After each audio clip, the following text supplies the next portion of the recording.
Assalamualaikum warahmatullahi wabarakatuh.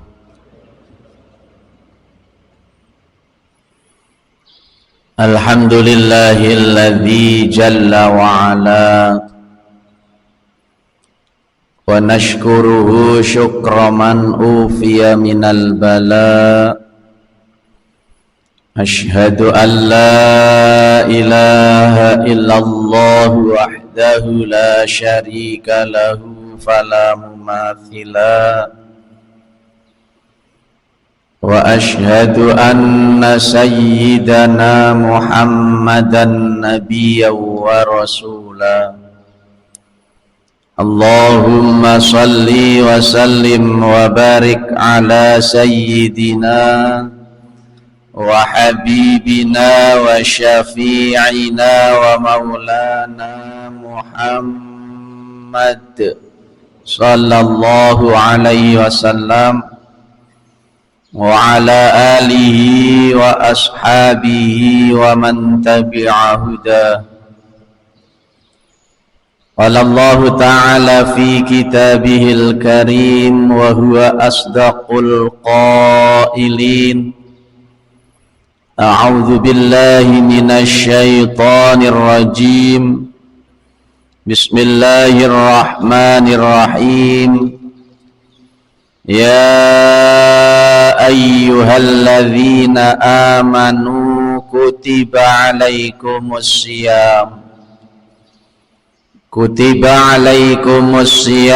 kama kutiba alal ladzina min qablikum la'allakum tattaqun. Ayyaman ma'dudat. Faman kana minkum maridan aw ala safarin fa'iddatum min ayyamin ukhra. Wa qala an-nabiyyu sallallahu alaihi wasallam, man shoma ramadhana imanan wa ihtisaban ghufira lahu ma taqaddama min dhanbihi. Shadaqallahul azim wa sadaqa rasuluhun nabiyyul habibul karim. Wa nahnu ala dhalika minasy syahidina wasyakirin walhamdulillahi rabbil alamin. Jamaah salat subuh Masjid Jami At-Taqwa yang insyaallah sama-sama dimuliakan dan dirahmati oleh Allah Subhanahu wa ta'ala. Sebelum kita melanjutkan kajian kita pada kesempatan pagi hari ini, bertepatan dengan tanggal 29 Sya'ban 1445 Hijriah, yang juga bertepatan dengan tanggal 10 Maret 2024 Masehi. Marilah terlebih dahulu kita bersama-sama memanjatkan puja dan puji serta rasa syukur kita kehadirat ilahi Rabbi Rabbil Alamin atas segala limpahan karunia, nikmat, taufik, hidayah serta ridhonya. Alhamdulillah, pagi hari ini kita dikumpulkan kembali di majelis taklim yang mulia ini, majelis ilmu, majelis zikir dan majelis silaturahmi di penghujung bulan Sya'ban yang penuh berkah ini. Mudah-mudahan kita semua masih diberikan oleh Allah kesempatan untuk bisa bertemu dengan bulan Ramadan tahun ini dan Ramadan berikutnya.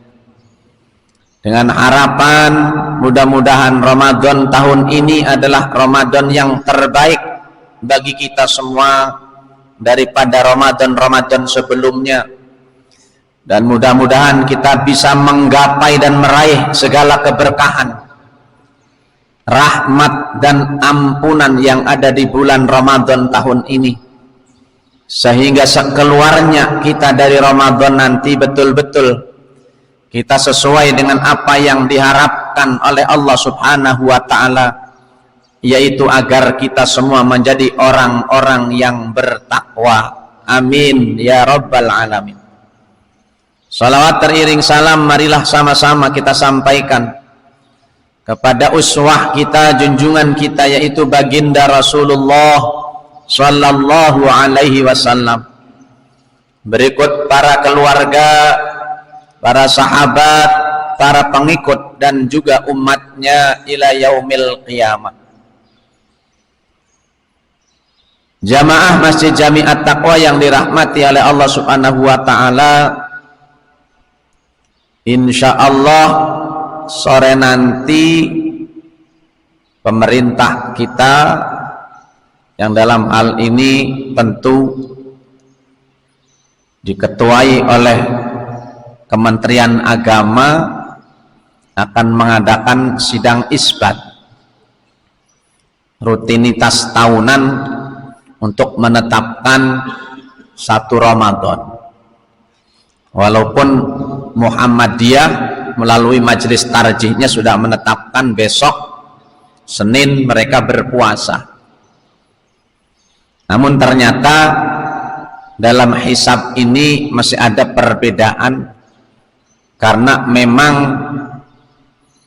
ijtima yang terjadi atau irtifa hilalnya itu masih terlalu minim, karena 0,4, sangat minim, sehingga tidak terjadi imkanur ru'yah. Makanya PP Al-Jawharatun Naqiyah Cibeber yang selama ini hisabnya selalu sama dengan hisabnya Muhammadiyah, untuk tahun ini berbeda, karena mungkin kriterianya juga ternyata berbeda. Nah, otomatis yang menggunakan ru'yatul hilal, karena kalau Muhammadiyah itu wujudul hilal hakiki, bagi mereka yang penting bulannya sudah ada, kelihatan atau tidak kelihatan, maka besok tanggal Muhammadiyah.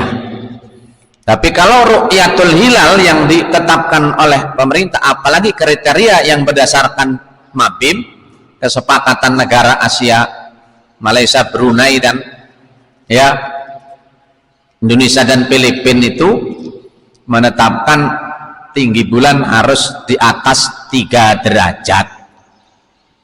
Yang ini tentu akan memicu selalu perselisihan dan perbedaan.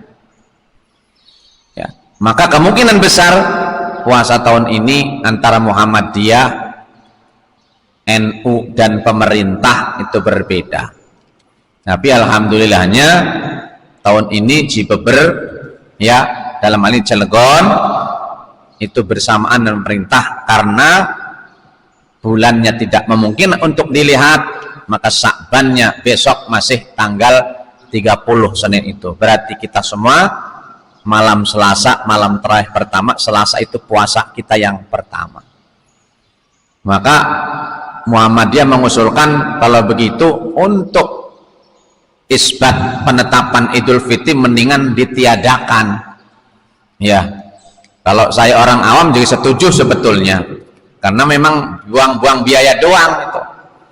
Ya udah aja, kalau sudah ini pasti langsung aja ditetapkan Syawalnya, otomatis ya akan sama. Jadi insya Allah untuk Idul Fitrinya mah akan sama keluarnya ya. Cuman kita 29, Muhammadiyah 30 hari puasanya. Dan itu otomatis sudah ada persamaan. Ya. Itu sedikit informasi. Tapi kalau bapak-bapak yang ada mulainya Senin, silahkan. Ya, kalau mengikut Muhammadiyah umpamanya keyakinannya silahkan. Tapi pasti milihnya ntar lah lumayan sehari Pak Ustadz lah, Selasa aja, lumayan nambah sehari kan. Enak kan puasa belakangan, lebaran duluan lah. Itu ya kira-kira. Malah Ustadz kalau ada yang Rabu, saya mau Rabu mulainya. Bahaya ini. Baik bapak-bapak yang dirahmati Allah Subhanahu wa taala, terkait dengan puasa, tentu sebagai orang yang beriman kita berkewajiban untuk berusaha meningkatkan ibadah kita setiap tahun, belajar dari kekurangan-kekurangan yang ada, karena orang yang baik adalah orang yang mau belajar dari kekurangan lalu berusaha untuk menyempurnakan ke depannya. Walaupun sifat manusia tidak akan ada yang sempurna, tapi berusaha, terutama dalam beribadah itu kita berusaha, dan itu tidak akan mungkin tercapai tanpa ilmunya ya. Maka dalam hal ini kita akan sama-sama mengkaji tentang apa itu puasa dan seperti apa tingkatan puasa yang terbaik itu yang harus kita raih. Dalam kitab fikih yang namanya as-saum atau as-siyam ay al-imsak, lughatan al-imsak, secara bahasa yaitu al-imsak, menahan diri atau menahan. Sedangkan menurut istilah syariahnya as-saum atau as-siyam itu adalah al-imsaku anil muftirati, menahan diri dari hal-hal yang membatalkan puasa, dari terbitnya matahari sampai terbenamnya matahari. Lalu apa yang membatalkan puasa itu? Nah ini jelas, yang membatalkan puasa itu adalah makan minum dengan sengaja, melampiaskan syahwat, termasuk memasukkan sesuatu ke dalam lubang-lubang yang ada dalam tubuh kita, lubang mata, lubang hidung, lubang telinga ya, apalagi lubang kemaluan, sudah jelas. Nah itu hal-hal yang membatalkan puasa. Dan tentunya kita semua tahu bahwa Ramadan ini adalah puasa yang diwajibkan untuk kita umat Islam. Diwajibkannya pada tahun kedua setelah hijrahnya Nabi Muhammad sallallahu alaihi wasallam. Namun tentunya dalam puasa ini ada hal yang membatalkan puasa, ada hal yang membatalkan pahala puasa. Ini yang kadang-kadang tidak diperhatikan oleh kita. Maka kita perlu meningkatkan puasa kita. Jangan sekedar puasa badani kalau istilahnya. Puasa yang cuma bisa menahan haus dan lapar saja. Tetapi bagaimana agar puasa kita mampu kita tingkatkan ke dalam puasa nafsan, yaitu anggota badan kita semuanya puasa. Inilah yang dikatakan oleh kata para ulama, puasa yang disebut dengan puasa orang soleh. Di mana puasanya bukan hanya sekedar menahan haus lapar, melampiaskan syahwat, tetapi menahan anggota badan kita dari perbuatan dosa. Fala yutimmu dzalika, dan ini tidak akan mungkin kita lalui, tidak akan bisa kita capai, illa bi mudawati khamsati asya, kecuali dengan kontinu kita menjaga 5 perkara. Yang pertama, ghaddul basari an kulli ma yudammu syar'an, menahan pandangan dari setiap yang dilarang berdasarkan syara atau yang bisa menimbulkan syahwat atau menjaga pandangan. Ya, ini yang harus kita tingkatkan. Jadi tahan pandangan kita ketika, bukan hanya menahan haus lapar, menahan pandangan dari hal-hal yang dilarang. Kemudian yang kedua, hifdzul lisani anil ghibati wal kadibi wan namimati wal yaminil ghumus, menjaga lisan dari hibah, bohong, namimah, bersumpah palsu. Ya, intinya jaga lisan kita selama Ramadan. Memang bohong itu dalam kajian fikih tadi tidak membatalkan puasa. Kita cari dalam buku fikih manapun nggak ada batalnya puasa bohong, tuh nggak ada. Tapi bohong membatalkan pahala puasa. Makanya kata Nabi, kam min sha'imin laisa lahu min siyami ilal ju'i wal atas. Berapa banyak orang yang berpuasa, tapi dari puasa mereka tidak mendapatkan apa-apa kecuali hanya haus dengan lapar saja. Nah, kalau kita puasa cuma yang kita dapat haus dengan lapar, percuma, rugi kita puasa. Ditegaskan lagi dalam hadis yang sahih, Nabi bersabda, malam yada qaulaz zur wal amala bihi falaisa lillahi hajatun fi ayyada'a ta'amahu wa syarabahu.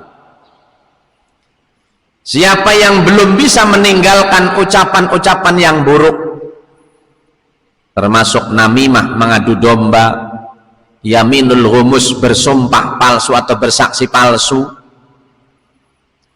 maka Allah tidak punya kepentingan apa-apa bahwasanya dia telah menahan diri dari haus dan lapar. Artinya puasanya sia-sia. Makanya Nabi juga bersabda, jika ada orang yang ngajak ribut kepadamu, mencaci makimu, bahkan ngajak berantem, apa kata Nabi? Kul, katakan sama orang itu, inni shaimun, mohon maaf saya sedang berpuasa. Ditinggalkan orang itu, jangan diladeni. Ya, itu yang Nabi SAW ingatkan kepada kita. Intinya jaga lisan kita. Tuh. Sebab Nabi juga bersabda dari Anas bin Malik radhiyallahu an, 5 perkara yang membatalkan pahala puasa: bohong, ngomongin orang, ngadu domba, namimah, bersaksi palsu, dan memandang dengan syahwat. Ya, memandang dengan syahwat, memandang apapun ini. Ya, kalau dengan syahwat maka batal pahalanya. Puasanya sah, tapi nggak dapat pahala. Nah, itu. Kemudian yang ketiga, kaful udhuni minas i'anistima'i kulli makruhin, menahan telinga kita dari mendengarkan yang makruh. Ya, gosip, berita-berita belum jelas. Ya, ini tahan telinga kita, tahan, jangan mendengarkan hal-hal yang tidak baik. Ya, makanya di antara ibadah yang paling utama di bulan Ramadan itu memperbanyak baca Quran. Sibukkan selama Ramadan kita, ketika kita punya luang, dengan berbanyak tilawah Quran. Apalagi bukan hanya sekedar kita membaca, tapi sambil kita berusaha menyelami maknanya, apa yang terkandung dalam ayat tersebut. Tidak mesti kita mengejar hatam, ya, karena yang dianjurkan itu membaca terus Al-Quran. Sebab terkadang di kita itu begitu sudah hatam, puasa baru 17 hari, nuzul Quran hataman, udah motong ayam, udah sepi akhirnya. Kenapa nggak baca Quran lagi? Oh, sudah hatam. Nah, ini. Maka lebih baik kita nggak hatam, tapi terus kita bersambung sampai akhir Ramadan, karena justru di akhir 10 akhir Ramadan itulah momen yang terpenting. Ketika kita i'tikaf di masjid, kita isi dengan baca Quran. Ya. Karena i'tikaf itu salah satu cara untuk kita bisa mendapatkan malam Lailatul Qadar. Diam di masjid dengan niat, walaupun 10 menit, setengah jam, itu sudah termasuk i'tikaf. Ya. Jangan kita artikan i'tikaf itu cuman berdiam diri dalam masjid. Orangnya tidur 10 jam di masjid, bukan i'tikaf namanya. Atau 3 jam di masjid ngobrol doang, sama aja. Awas, jangan diartikan tuh. Jadi harus dengan niat, datang betul-betul dari rumah lah mau i'tikaf. Umpamanya sebelum sholat subuh berangkatnya, sahurnya umpamanya jam 3:30, habis sahur langsung berangkat ke masjid, niat i'tikaf di malam ganjil umpamanya. Kalau malam umpamanya ngantuk, lelah, silahkan pagi mulai. Sambil nunggu subuh, masuk masjid, kita berdoa, tahiyatul masjid, duduk menghadap kiblat, niat, nawaitul i'tikafa fil masjidi taqarruban ilallah sunatan lillahi ta'ala. Ya, saya niat i'tikaf dalam masjid, karena i'tikaf itu dalam masjid. Ya, kalau di base camp situ bukan i'tikaf namanya, ngopi itu mah. Ya, itu di dalam masjid i'tikaf. Jangan berangkat rumahnya i'tikaf nongkrong di depannya kelamaan. Nah, ini masjid, tahiyatul masjid, duduk madhab kiblat. Nah, di situ mau dzikir, mau baca Quran, ya, dan tidak boleh keluar kecuali punya hajat, batal atau pengen buang air, silahkan. Ya, itu baru duduk lagi, lanjutkan lagi. Nah, itu menurut Imam Syafi'i 10 menit aja sudah termasuk i'tikaf. Ya, itu sudah termasuk i'tikaf. Itu cara kita. Ya, atau kalau sudah baca Qurannya, kita dzikir merenungkan kebesaran Allah, siapa saya, sambil mengingat, ya Allah, Ramadan sebentar lagi, mudah-mudahan bisa ketemu Ramadan. Seperti halnya sahabat Nabi dulu, ketika 10 akhir Ramadan, mereka seolah-olah tidak mau berpisah dengan Ramadan, sehingga sampai subuh mereka melek terus sambil berdoa, bermunajat kepada Allah agar mendapatkan malam Lailatul Qadar, malam yang kemuliaannya lebih baik daripada 1000 bulan atau 84 tahun kita beribadah. Kita bisa raih cuman dalam satu malam itu. Ya, maka persiapkan diri kita, kata Nabi, raih malam Lailatul Qadar tahun ini, karena insya Allah siapa yang mendapatkannya akan selamat dunia akhirat, kehidupannya pun akan berubah menjadi lebih baik. Itu. Kemudian yang selanjutnya, yang keempat,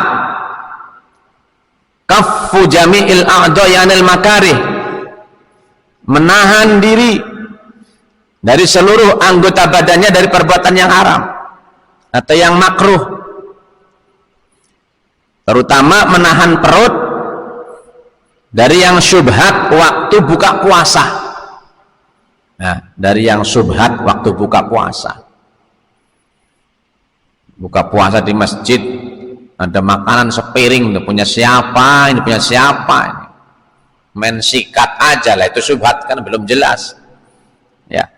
Atau sekalipun dengan makanan yang halal, jaga perut, jangan sampai berlebihan kita mengisinya.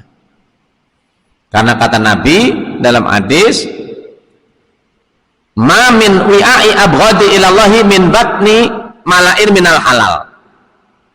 Seburuk-buruknya anak Adam adalah itu mereka yang mengisi perutnya sekalipun dengan makanan yang halal secara berlebihan.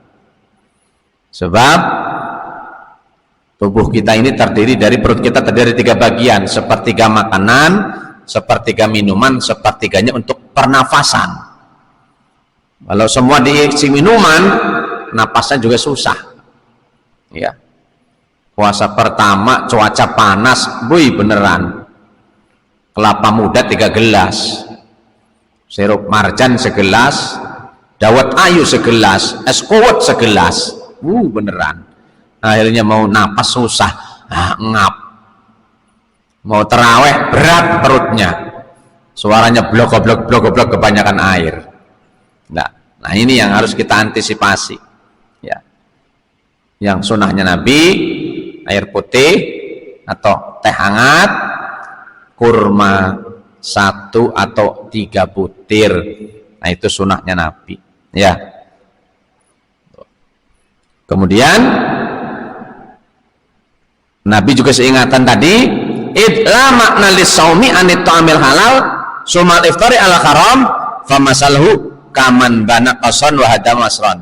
Nah itu diibaratkan orang yang puasa, bagus puasanya, cuman ketika makannya walaupun dengan halal berlebihan tadi. Itu kata Nabi diibaratkan seperti orang yang membangun istana lalu dia menghancurkan istana itu. Nah kan sayang, udah bangun istana udah jadi dihancurkan istananya. Itu sama kiasnya dengan orang yang puasa, baik puasanya, cuman sayang sorenya belum bisa menahan nafsu. Nah ini ya, bisa kadang-kadang tuh kalau puasa itu beneran semua dikumpulkan makan nebus. Nah ini tuh. Kemudian yang kelimanya ya tadi itu untuk menjaga diri, layas takliyun halal, tidak boleh terlalu banyak makan sekalipun yang halal ketika berbuka puasa. Kemudian ada puasa tingkatan yang paling tinggi. Kalau puasa orang soleh tadi anggota badannya ikut puasa, menahan diri seluruh anggota badannya. Tapi kalau tingkatan yang paling tinggi, tingkatan puasanya para wali dan para nabi, itu puasa hati. Kalau berarti kan baru anggota badan, ini mah hati yang puasa. Jadi hatinya hanya tertuju kepada Allah Subhanahu wa ta'ala.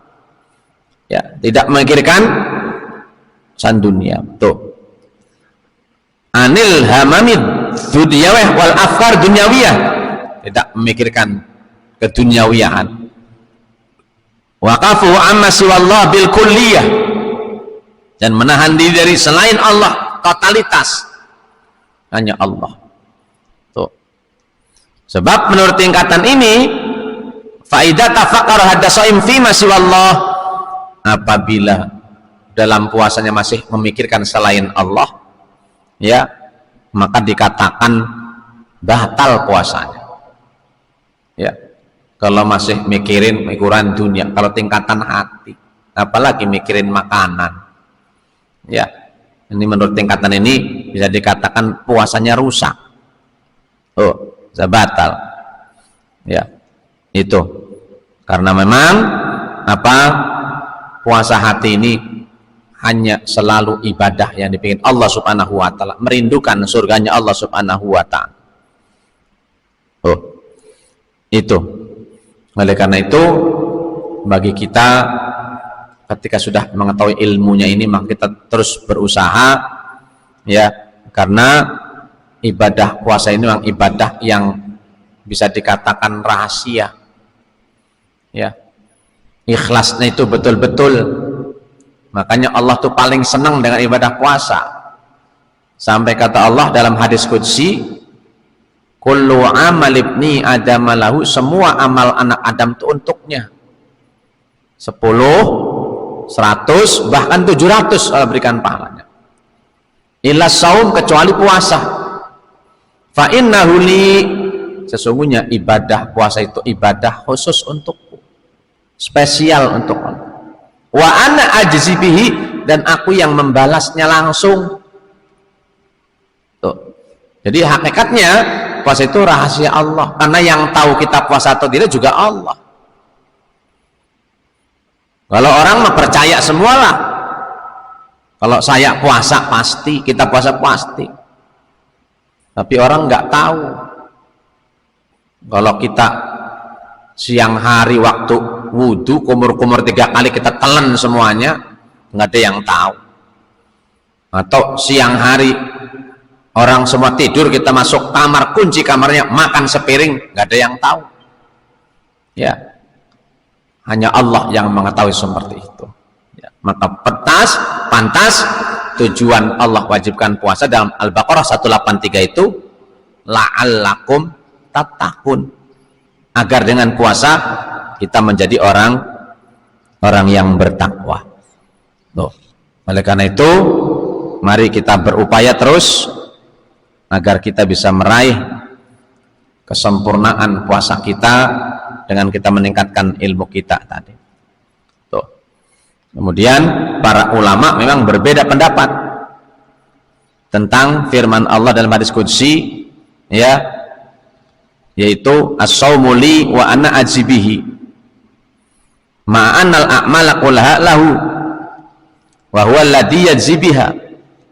Yaitu pertama pendapat mengatakan anna shauma la yaqu fihi riya. Nah, ini. Jadi puasa itu ibadah yang tidak mungkin terjadi riya. Ya, yang enggak ada riya itu puasa. Ya, karena Allah yang tahu itu. Di anna riya yaqul ibni Adam wa inna shauma sayun fi qalbi, karena puasa itu adanya dalam hati. Tuh, maka tidak sedari wa dzalika anna al-amala takun ila berharakat illa shaum fa inna ma huwa niyyah allati tukhfi anin nas, karena niat itu tersembunyi atau disembunyikan dari manusia. Ya, maka niat yang betul-betul harus imanan wahtisaban. Puasa itu karena iman dan hanya mengharap pahala dari Allah. Puasa Ramadan itu niatnya juga harus di malam hari, harus mabit, niatnya harus nginep, nggak boleh lupa. Sebab kata jumhur ulama, jika kita niat puasanya lupa, niatnya siang-siang walaupun belum makan, batal, nggak sah puasanya. Beda dengan puasa sunnah. Ya, Nabi mencontohkan pagi-pagi jam 7 pagi nanya sama istrinya, wahai istriku Aisyah, ada apa di rumah? Nggak ada apa-apa Rasul, kalau gitu saya niat puasa. Ya, itu. Tapi kalau puasa Ramadan harus malam niatnya atau paling akhir sebelum imsak. Makanya kenapa di kita sudah jadi tradisi setelah sholat tarawih bersama, witir bersama, itu kita niat bareng-bareng niat puasa untuk besok hari. Tajdidin niyah, maksudnya memperbarui niat. Walaupun boleh, Ibnu Sirin mengatakan boleh niatnya di awal sebulan sekaligus. Ya, saya niat puasa Ramadan sebulan. Ya, takut lupa umpamanya. Tapi yang lebih afdol setiap malam memperbarui niat setiap hari, karena kita nggak tahu ya besok ada halangan atau apa. Tuh. Kemudian yang kedua, annal murada biqauli wa anajibihi annahu in farada bi ilmin miqdaru sawabihi wa tatifu ajrihi, bahwa yang dimaksud firman Allah wa anajibi, dan aku yang membalas pahala puasa, artinya Allah subhanahu wa ta'ala yang tahu seberapa kadarnya balasannya untuk pahala puasa kita. Tuh, adapun ibadah-ibadah yang lain ya itu faqat yatlu alaiha ba'dan nas, itu sudah kadang kan 10, 100, 700 pahala. Yang ketiganya, makna firman Allah dalam hadis qudsi as-shaumu li wa anajibihi, itu anahu ahabbul ibadat ilahi, itu ibadah yang paling dicintai oleh Allah. Jelas, jadi ibadah yang paling dicintai oleh Allah itu puasa. Makanya untuk menggapai cinta Allah, para wali, para ahli sufi itu selalu puasa mereka. Ya, bahkan seolah-olah kadang menyalahi, puasanya nggak berhenti-berhenti terus, tiap-tiap hari malahan puasanya mereka. Kalau para wali, karena saking tidak mau nuruti syahwat untuk makan, jadi puasa. Di sisi lain memang ada larangan puasa terus-menerus setahun. Tapi karena di sisi lain mereka menginginkan mahabbah Allah, karena ibadah yang paling dicintai oleh Allah puasa, mereka puasa terus. Ya. Nah ini di sisi lainnya seperti itu. Ya. Kita mah nggak usah protes, memang belum sanggup kita puasa setahun terus-terusan itu. Senin Kamis juga masih jarang malah. Ya. Itu Senin Kamis jarang, ayamul bid apalagi. Nah ini Kalau para wali, orang-orang yang betul-betul jamaah Allah tuh, nah itu untuk mendapat cinta Allahnya, sehingga mereka beneran diberikan oleh Allah kasaf, bisa membuka tabir, ya itu karena memang bersih puasa terus, ya kita belum sanggup. Oh, yang keempatnya al-idhofah ilaihi wa hiya idhofatu tasrifu wa tad'ifu kama yuqalu Baitullah. Ya. Itu artinya itu menunjukkan bahwa kemuliaan dan pelipat gandaan pahala puasa. Ya, itu. Dan yang terakhir al-istighna 'anit ta'am wa ghairihi minasyahwat min sifatir rabb. Yaitu bahwasanya merasa cukup dari makanan dan lainnya atau dari syahwat itu merupakan sifat Allah. Falamma taqarraba shaim, ketika orang yang berpuasa mendekat daripada Allah bima yuwafiqu sifatahu adzafahu, ya. Yang tadi itu. Ya. Orang yang puasa itu seolah-olah berarti tidak merasa cukup dengan makanan. Tidak selalu yang pikiran makan, syahwat, dan itu merupakan sifat Allah. Maka orang yang berpuasa itu otomatis sesuai dengan sifatnya Allah. Maka Allah pun juga akan betul-betul memberikan kelebihan kepada mereka orang-orang yang berpuasa itu. Ya. Jadi itulah Bapak-bapak masih Jami'at Taqwa yang dirahmati Allah Subhanahu wa taala. Kajian kita 2 hari menjelang Ramadan ini itu tentang puasa. Mudah-mudahan sekali lagi kita bisa berupaya meraih segala kemuliaan yang ada bulan Ramadan tahun ini, dan mudah-mudahan kita bisa terus meningkatkan kualitas dan kuantitas puasa kita. Semoga Allah memberikan kesabaran, keistiqomahan, keimanan, dan upaya kita, niat yang kuat untuk bisa menjadi orang-orang yang bertakwa melalui puasa kita tahun ini. Amin ya rabbal alamin. Ya, sebelum saya akhiri pengajian ini, jika ada yang mau bertanya terkait dengan bab puasa ini, kami silakan. Baik, sebetulnya kajiannya iktikaf itu mesti di masjid jami, masjid yang dibikin untuk Jumatan.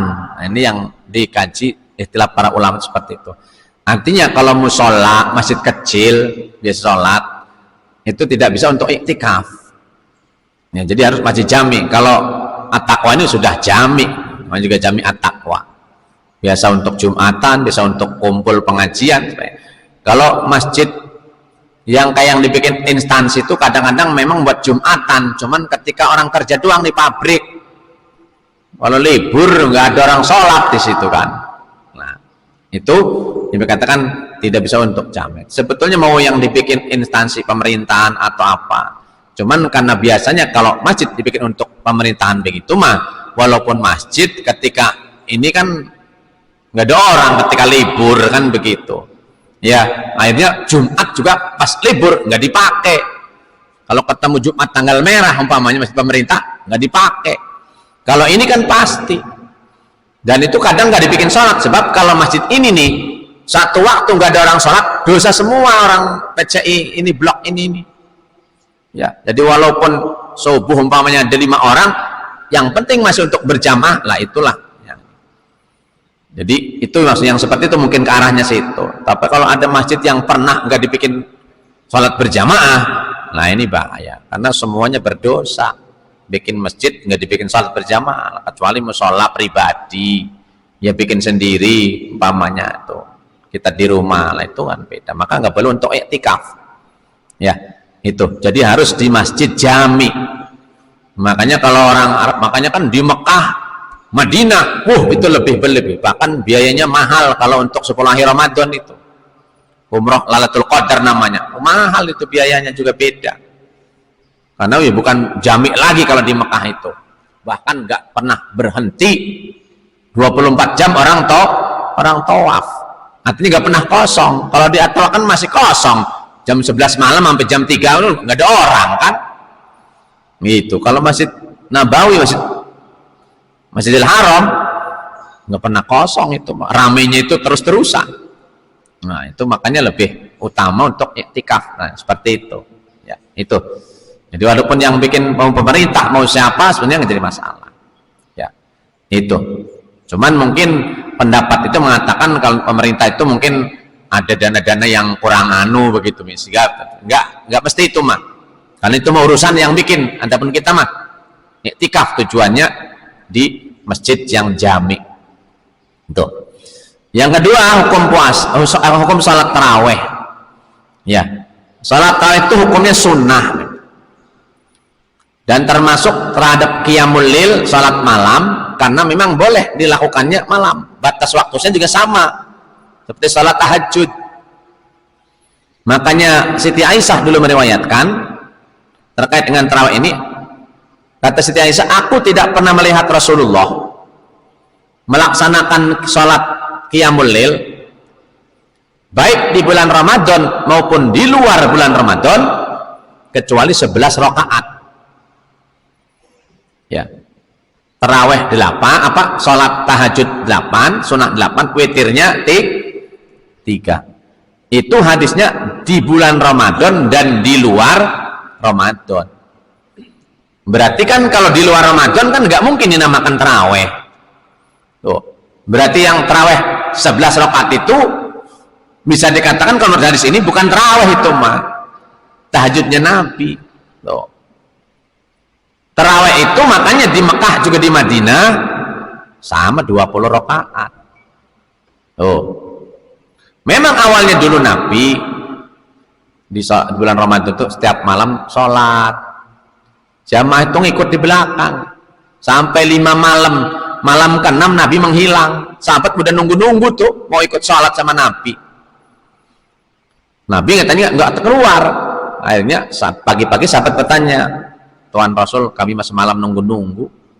Apa kata Nabi jawabannya? Saya takut nanti dianggap wajib oleh kalian. Nah, tapi akhirnya para sahabat masing-masing berkumpul, ada yang 46 rakaat, 36, ada yang 40. Nah, Umar bin Khattab menetapkan 20 rakaat itu. Jadi di zamannya Umar bin Khattab memang. Tapi Nabi sepakat, Nabi juga mentakrir, tidak melarang, tidak menyuruh, maka itu dinamakan dengan sunnah takrir Nabi dan menjadi sunnahnya khulafaur rasyidin. Adapun namanya salat tarawih itu sunnah, ya, maka mau 2, mau 4, mau berapa aja ada, silahkan saja. Ya, yang terpenting jangan menganggap yang 8, yang 11 itu paling sahih. Ya, yang 20 bid'ah, ya nggak penting, nggak usah seperti itu. Nanti kalau ribut terus yang 20 sama yang 8, seneng yang nggak teraweh. Nah, untung saya nggak teraweh katanya, daripada ribut katanya. Lah ini justru yang dibasmi ini apa? Yang nggak salat teraweh. Yang 11, yang 23 mah jangan ribut. Ini yang nggak teraweh ini yang mesti kita masalahin. Kenapa kamu nggak teraweh? Padahal sholat sunnah di bulan puasa itu apa? Pahalanya pahala sholat wajib. Lebih-lebih apa? Sholat tarawih itu pahalanya luar biasa. Kata Nabi, man qoma Ramadan, siapa yang sholat tarawih di bulan Ramadan karena iman dan mengharap pahala dari Allah, maka dosanya semua diampuni oleh Allah Subhanahu wa ta'ala. Keutamaannya luar biasa. Ya, itu. Jadi kalau mau 8, ya udah pulang, mau duduk aja di situ tak. Karena kalau hadis yang lebih sahihnya, siapa yang sholat bersama imam, pulang bersama imam, maka sama saja dengan sholat semalam suntuk. Ya kan begitu. Nah ini, kalau imamnya belum pulang, dia udah pulang duluan, lah ini yang repot urusannya kan. Nah itu mestinya mah, lah saya mah cuma 8, pengen 8 doang. Itu silakan duduk tadi situ baca Quran tak apa tak. Jangan terawihnya di 8 ngobrol di luar. Nah ini yang baik mau 8 silakan 8 duduk aja di situ baca Quran, nunggu sampai selesai yang 20 baru witir, ikut witir bareng pamannya. Jadi hukumnya salat tarawih itu sekali lagi sunnah, tapi sunnah muakkadah, sunnah yang kuat. Tuh, bukan sunnah biasa, sunnah yang kuat. Jadi nggak sholat tarawih juga memang nggak apa-apa, cuman kan sayang amat, ya Karena kalau di bulan Syawal mau salat tarawih nggak ada. Salat tarawih cuma ada di bulan Ramadan. Karena itu juga termasuk menyempurnakan, salah satu menyempurnakan puasa Ramadan kita. Berarti yang puasanya nggak salat tarawih rugi, nggak sempurna. Ya, puasanya nggak sempurna. Kan sayang kalau nggak sempurna. Nah itu. Baik bapak-bapak jamaah Majami'at Taqwa, sebelum saya akhiri menjelang 2 hari Ramadan ini, saya mohon maaf lahir batin jika ada kekeliruan, kesalahan, baik ucapan, tingkah laku yang sengaja atau tidak, yang kecil pun besar, agar kita mendapatkan kemudahan, rahmat dari Allah Subhanahu wa taala. Memang perlu kita harus saling maaf-maafkan, karena Allah tidak akan menerima ibadah puasa kita kalau di antara kita masih ada unek-unek, masih ada hal-hal khilaf dan sebagainya yang belum terselesaikan. Mudah-mudahan bapak-bapak semua memaafkan kesalahan saya, dan saya pun memaafkan kesalahan bapak-bapak semuanya. Ya, mari kita tutup kajian pagi ini dengan baca doa kafaratul majlis. Subhanakallahumma bihamdika asyhadu an la ilaha illa anta astaghfiruka wa atubu ilaik bi rahmatika arhamar rahimin. Hadani Allah wa iyyakum ajma'in wallahul muwaffiq ila aqwamit thoriq. Wassalamualaikum warahmatullahi wabarakatuh.